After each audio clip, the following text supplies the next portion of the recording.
This call is being recorded. Welcome to Ask Gwen, everyone.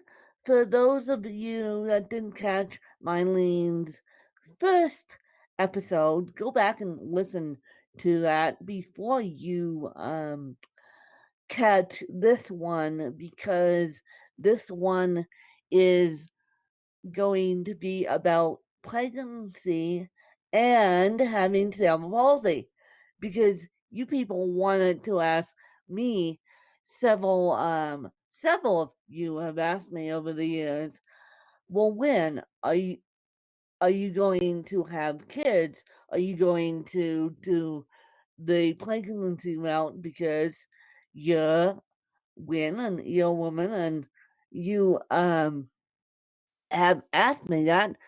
But I thought, okay, and Meilin had a able-bodied son. And you guys, I have said to you guys before, that if I was going to have kids, I would probably have one with cerebral palsy, knowing me. Knowing me, I would probably bring one into the world. So I'm gonna let Miss Mylene take it away and share her story with those of you who are new, and then we're going to get into the pregnancy aspect of cerebral palsy. Oh, thank you very much, Win, for having me again and sharing this. In a way, it was a big vision for me, and then a very, very beautiful experience. And I would say my son is the person I love the most extreme. I don't know. And he enriches my life on a daily basis and is always there for me. And this is something to be cherished. And especially because I think it is also the only person, if I'm thinking about it, who never had any other expectations of who I should be. And he only sees and feels and inhales who I am. And I think because there is this image that we carry about ourselves, right, with cerebral palsy, what do other people think of us? Will we be loved by a partner? Can we have a mate? And the list Yeah. goes on. It is something that is, I think, enrooted in all of us. And that was also a reason, I think, we spoke about that last time, right? When you go out through the world, and I saw a woman that was limping and she got picked up by her husband, got a big kiss on her lips. And I said, oh my God, it's possible. I can have a partner. So I think in that moment, a deep desire of mine to have a family unfolded even more. Yeah, so what about pregnancy? So then I met a wonderful man and we became, I don't know, we stayed 5 years together, and there was this vision of having a child.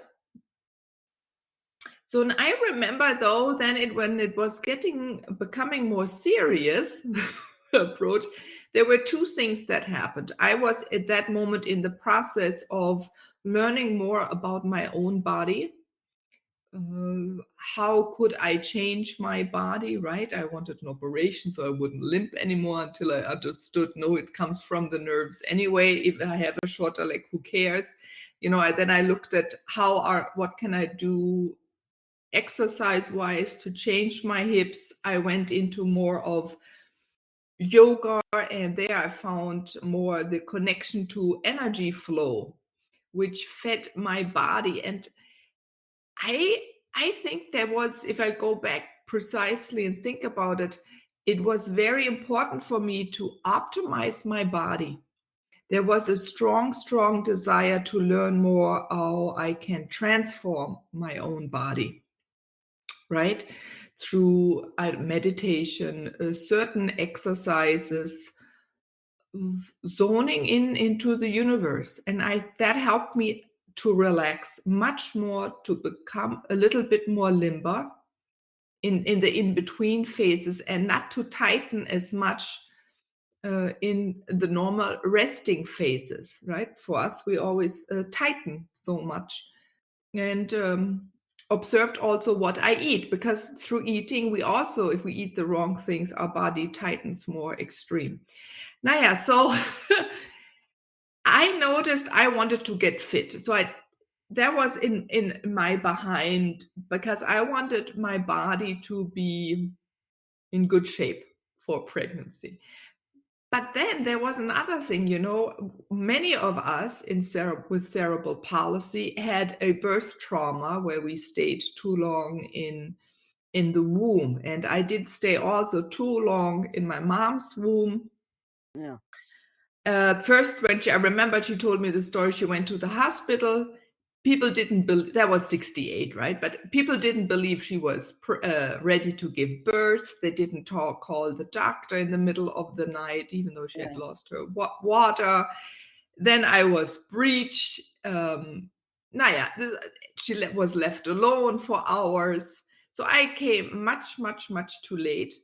I also came out in breech on top of it. So many of my cells had, I don't know, I had a totally red head, maybe burst. And so that's started my life of cerebral palsy. Now, these stories have impacted me as well, right? What trauma did my mother go through and that I went through? And I decided I did not want my child to go through this trauma. So what can I do? So luckily, when I lived in Atlanta, I was, somehow always the right people turn up in my life, with a Persian doctor as a gynecologist. And I asked him, I said, listen, I would like to get pregnant. He said, yeah, you better hurry up. You're getting older. Yeah. I was 36-ish, 37 at that time. And I said, yeah, but I'm a little afraid. I would like to speak to someone. Is there anyone who had experience in with childbirth of a cerebral palsy woman? And he said, no, he doesn't know one, but he has a friend who did support women with MS. And I said, okay, I'm going to talk to that man. So I went to this doctor and I said, listen, he saw me walk in. I told him the whole story, that I would like to have a child. And he said, it's possible because I have women with MS that are in a wheelchair and can give birth. And not only when I say birth that they, I forgot the name, when we are cut open, the belly to child to be taken out. C-section. Huh? C-section. Mm-hmm. And so then I said, oh my God. And that opened me up. And then I also went, I looked into more sexual. I'm a little of a wild woman. Then I even went and looked for a woman that did sexual healing, because I thought, oh, even there, I want to be more open. And I did that. And suddenly, boom, the moment was very divinely counted. If I look back how the whole day happened, I should have not even, had sex with my husband, but or he shouldn't even be there. But you just know in that moment a child has to come to this earth, and and then I was surprised. Suddenly, I was pregnant, and I took rest. I did take care of myself. At that time, I didn't have to work a very rigid hourly work plan, right? I was employed. When I got pregnant, I said, listen, I would like to sleep. I get nauseous. Can I sleep in the morning and come in a little later, but I'll work until I get my work done. As a landscape architect, we have long hours normally. And they said yes. And it was very beautiful that I could go and sleep in and find my rhythm, that I could provide the best, or the best that I would know of in that moment, to myself and to my child. Observe what I eat, eating, no coffee, no alcohol, all these things. Now, what is also important, I always had a vision of how I wanted to give birth. So I wanted to be very a sacred moment. I didn't want it to be like with my mom in the middle of the hospital and cold and lights. That just didn't seem right. And when we spoke to your audience last time, it, to be in the flow and to create beautiful moments and to live the truth is very important for me. So I envisioned that it would be beautiful. I could be moved and also very feminine. And at that time I was in the US. It's a little different here. Here you have a woman that comes to you and helps you with birth. You can even give birth at home. It's a very normal thing. But in Atlanta, I remember a lot of people said, oh, no, you can't. You have to go to a hospital and this and that. So my vision was, that not only how I give birth, but how I want that day of my birth to be. And I could remember I wrote it down because I started looking for doulas. I wanted to get my body ready and prepare. So first I looked for a doula that would help me with yoga. So I went then to pregnancy yoga, and I also said, I want someone to come to my home so I can do yoga exercises to prepare myself to my body. Yeah. So a beautiful woman came into my life then, Abby, and she helped me to do certain movements. And so for us, right, our legs close in this, our knees always get together. We tighten around our pelvis, and our upper thighs get pulled in. Also for me also. So I learned to squat. So for me, squatting, I was never so good because of my, and she helped me to squat against the wall. And step by step, I said, oh my God. And I learned because, then I also started reading. I read when our cervix opens, that it can open as a flower. And then if you give birth in a squat, your cervix opens much more than, for example, if you're lying down. Or on top of it, if you're lying down and the pressure comes of the baby, the pain is really not, the head is where we break the tailbone often, and that's what the pain is. And so I looked in, how can I not have pain? Because I wanted to do it natural. I always sensed that if I get painkillers, something is wrong. I can't observe my body. Yeah, because we let out control.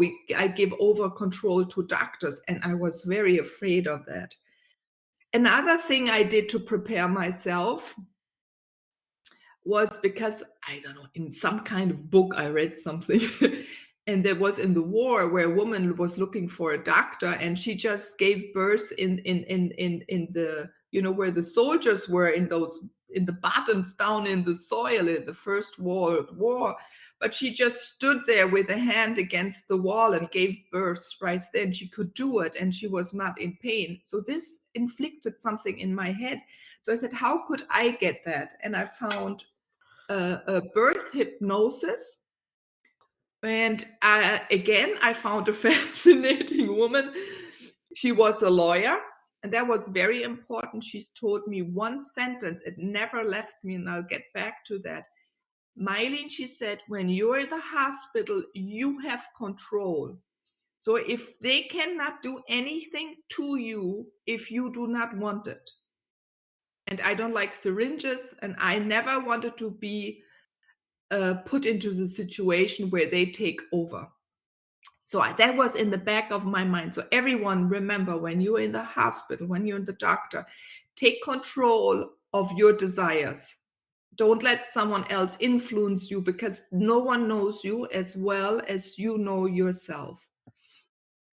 So she showed me two things that were important. First, you did hypnosis to relax your body, and for my partner to touch me barely, but through his touch, like just a finger, a tip on my body would help me to relax, right? So a person touches you and then you learn to relax. And for us with their policy, relaxation is very important. I also trained in the hypnosis to certain music. So you train to certain music. So if you hear that sound, the song, your body also relaxes even further. And I had a beautiful, from my yoga practice, a song that always touched me very, very deeply. I decided for this song to be it. And also she showed me how women were giving birth in the Baltic Sea underwater, or some Russian women were giving birth in a water bathtub and the family could watch. And I thought, oh my God, isn't this beautiful to let your baby go into this environment when it comes out of your body? Yeah, but my husband, he got so scared. He said, oh my God, no, I'm not going to let that happen. And what happens if something goes wrong? You know, he's an engineer. If something goes wrong and blah, blah, blah. And I said, okay, then we go to a normal hospital. Then interesting again, I decided to look for a doula so that she could help me take over in the moment of the hospital, like turn on the music, make sure that the personnel at the hospital does what I desire or what I've conveyed to her. And she had asked me, Meilin, what is your vision? And it's a funny thing. My friend even gave me a baby shower present where a woman would take an the white stuff you put around your leg when it's broken, but you can make molds out of it. And she made Gips in German, and I made a belly. She made the belly. I have it still downstairs. And that was exactly the woman I had hired to be my doula. And while we were doing that, they both wanted to know from me, how do I envision my birth?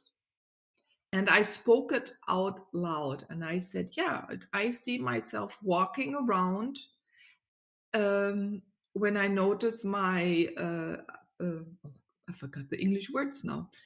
When, you start feeling that you're going to give birth, these contractions happen. And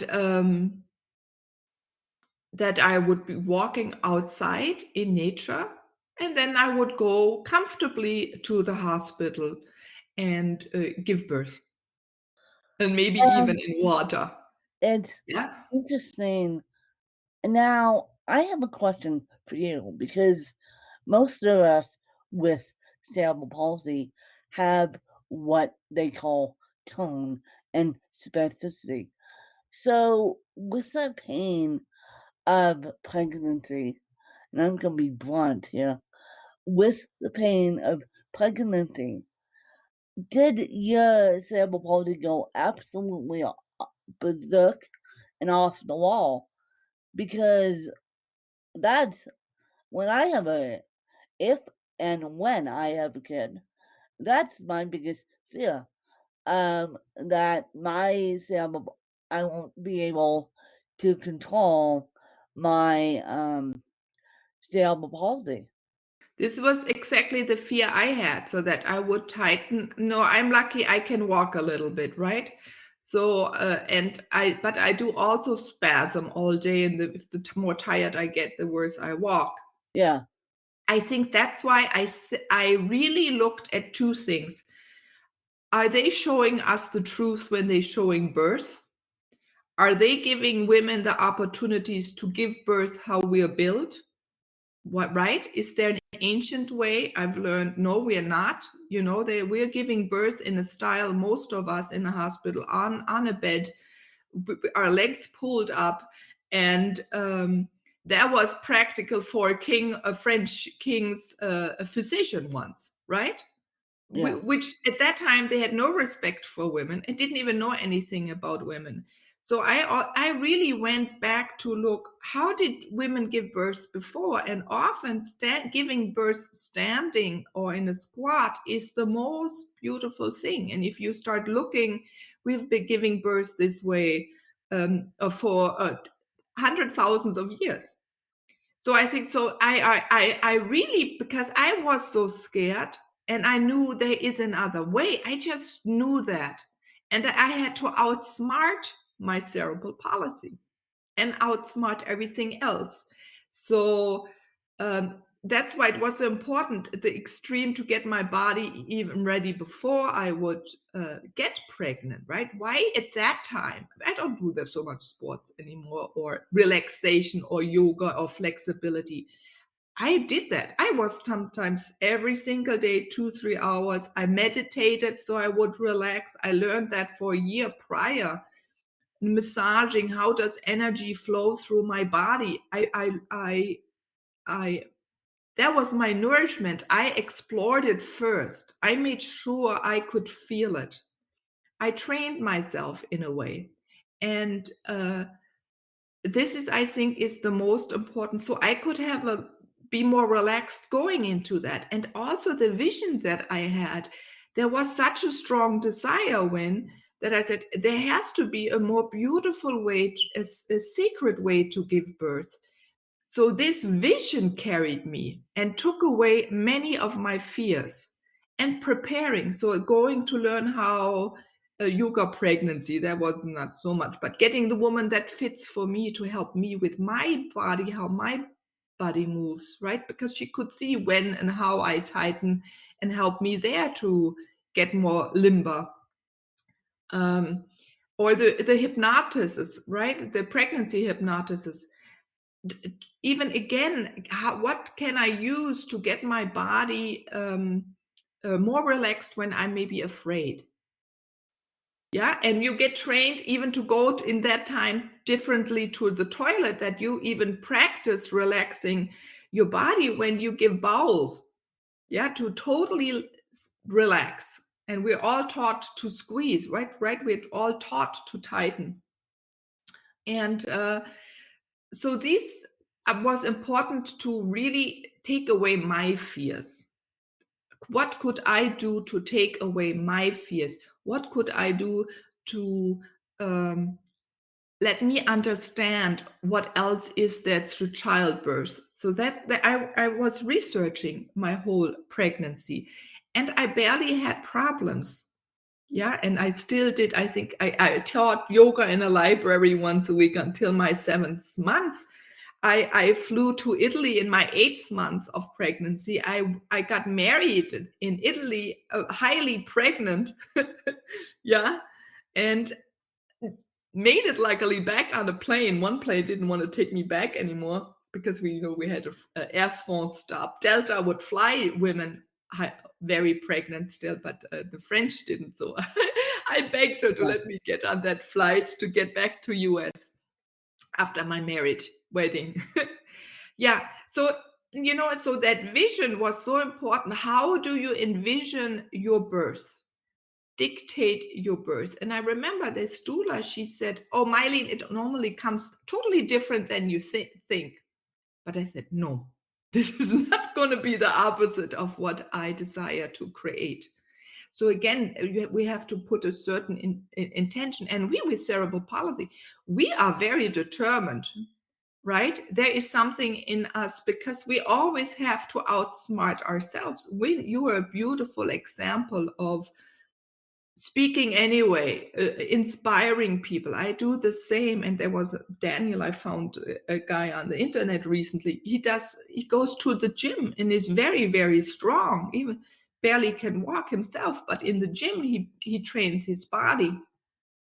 So we can do many things we're always told not to do. Remember, as I mentioned, they told me I would be in the wheelchair with 25. I said, no. I'm a little stubborn. Yeah, so getting back to I am. Yeah, you're also stubborn. I love that about you. Stubborn. Ugh. I'm stubborn to the 10th degree, and people know that about me. And it's so funny because I'm in the process of a move, and you guys know that I'm in the process of a move to a different state, and let's just say, I don't care if my biological family hears this. My biological family has given me no support whatsoever. No support. Because the side with money wants to stick me in a home and call it good, and a group home. And I don't do well with group homes. And the other side, my dad's side, they have given me nothing but grief. And I don't know what is wrong with them. They have my chosen family / my adopted family is trying to do the best they can to help. Mm. Yeah. So even there, you always have to make the decisions. Otherwise, they don't see what the strengths are. I remember my dad said, "Oh, Meilin, you can't Yeah. fly when you're pregnant." I said, "Yes, I can. I'm gonna find a way," Yeah. and I found a way.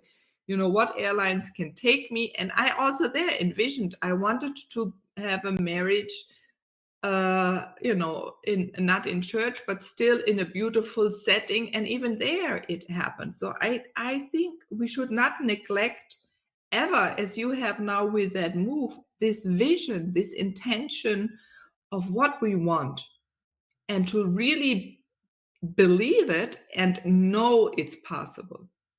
And then other people will follow and support us on our vision, and people come into our life. So it doesn't matter as you knew doing it when, for your move, or when I set the strong intention for my birth, or the whole preparation of my body, and then the 10 months of the pregnancy, right? Yeah, and how you Yeah. work, and I was stayed very open and spoke about it so people could hear my vision. This is important. We cannot keep it all in ourselves. We to be courageous enough to educate other people of what we desire. Yeah. Yeah, exactly. Yeah, but so that they So can learn also from us. And if we stay inward, we can't inspire and really suddenly have that support, right? Or invite others into our life. And this doula, when I was speaking about this vision, she said, "Yeah, Meilin, but you're in the wrong hospital. They won't give you this sacred environment that you want, because I thought I would move around and I don't want to give birth lying down, maybe squatting or on a ball." And she said, "Meil," because at that time also slowly I would love to give it also in water, my birth. And she said, but my husband, as I said, was afraid that then we would, if something goes wrong, yeah, he would not, the birth would be not good.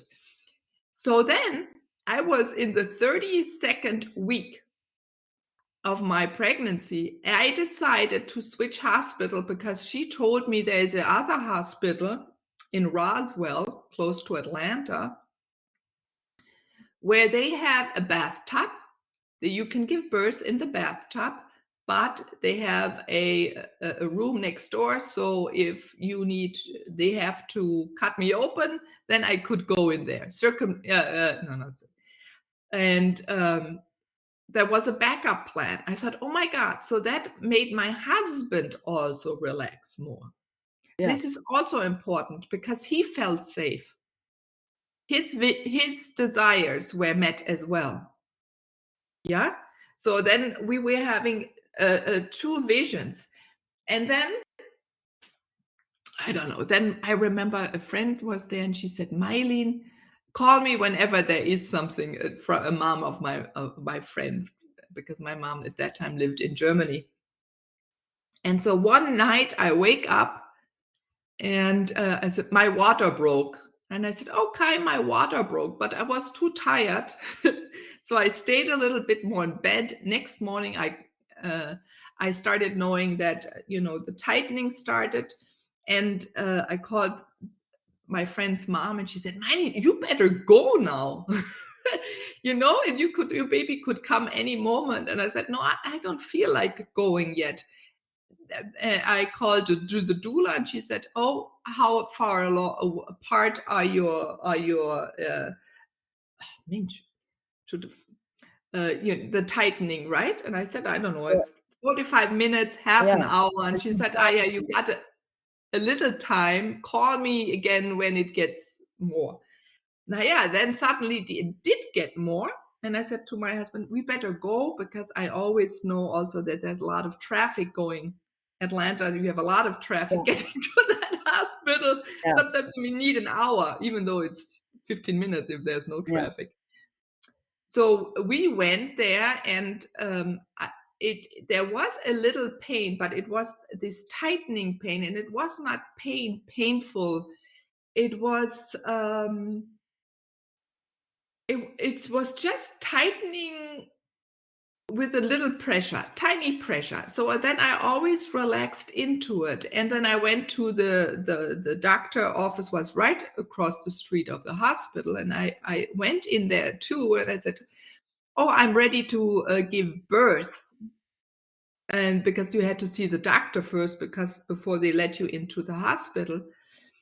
And they said, oh, yeah, let the doctor take first a look at you. Probably they have many women come in where you're not ready. And then I remember what helped me when this came, I had to stand still for a moment and not move and let this flow of energy of tightening rush through my body, relax into it, breathe into it, and then I would keep on going. And in that room, I remember waiting for the doctor. Again, this wave came over me, and I put my hand against the wall and stood a little wide-legged, yeah, and to go a little bit into my knees because it brings you automatically. There was the fascinating things into this position, and the doctor walked in and she said, oh yeah, you're ready, just go over there. But I went over and then they had no place. The woman that had they were preparing the bathtub for wasn't even giving birth, so they had to clean it up and prepare everything and get her out and ready. In the meantime, I ate a little breakfast. I remember I walked then into that hospital. I mean, walking every maybe 100 yards, I had to stop because the new wave came through. And they brought me into a room and they told me to sit down and wait. And there's always a lot of waiting involved. So I went and sat down and I noticed that sitting down already hurt. So I said, nope, I'm not going to sit down. I stood there. So I could go into these motions. And then a guy walked in with the needles and blood. And I said, to put me on the needle system. And I said, no, I don't want it. You have my blood. The doctor's right across the street. You do not need to take blood. I did not want it at my birth that any needles or even that little thing where they put the needles in then later or the water.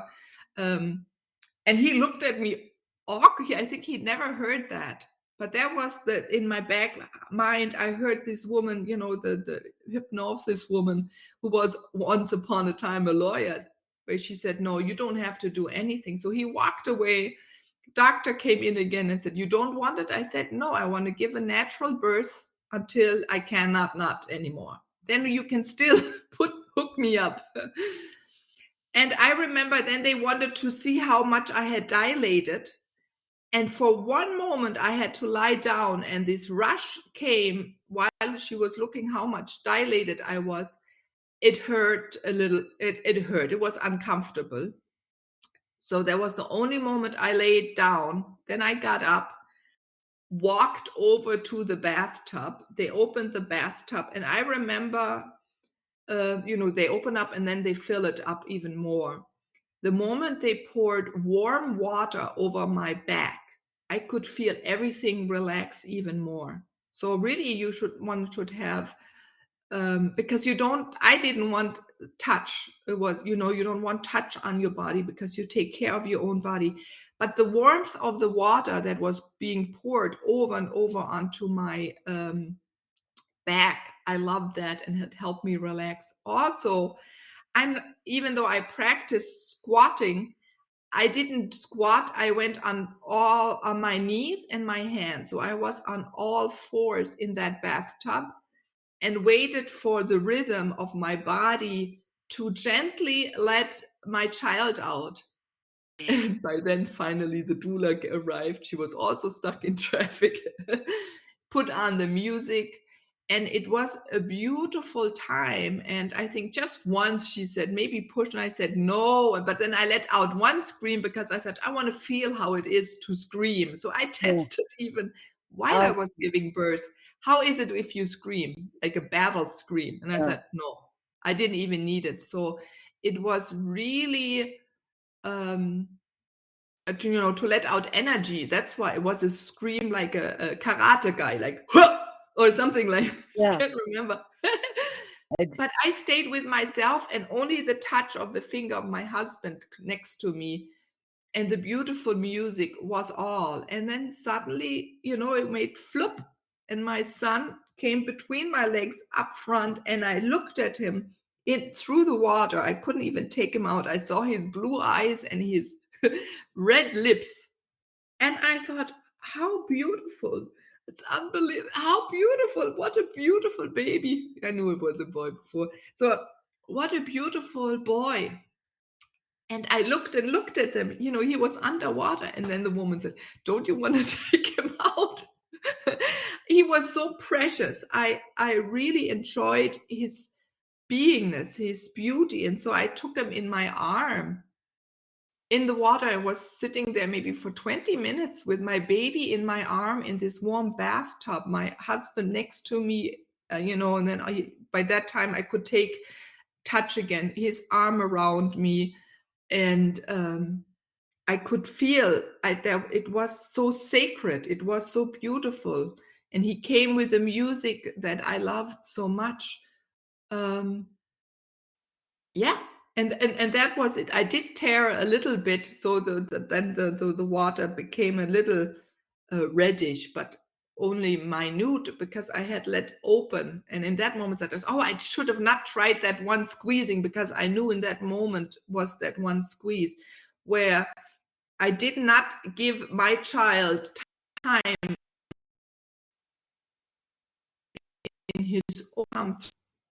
So, yeah, that was my birth. Well, that's amazing that you, despite cerebral palsy, that you had such an uncomplicated birth. And you're right. When you say you need to vision things and tell people about it, that helps. Yeah. And so, Meilin, if people want to get a hold of you, where can they? If people want to get a hold of you, where can they get a hold of you? Thank you for asking. Yeah, they can connect with me at meetmeilin.com. Also meetmeilin.com, and then they connect with me. That's the best. Yeah. And they can speak. If there's anyone in your community that wants to hear this story or wants support or tips, I will take time, because I think this is so important that we stick together and support and uplift each other. Exactly. And so, you guys, you're going to have to contact Meilin to get her birth story in more detail than I did. But I think I did a pretty good job of it. And you guys, we have to stick as women with CP, because there are very few of us, and we have to stick together as women in the disabled population. And as I said, it's meetmeilin.com, and we'll have more information in the show notes. And I hope you guys enjoyed this also fabulous episode of Ask Win. Thanks to you guys. Bye, you guys. Goodbye, everyone.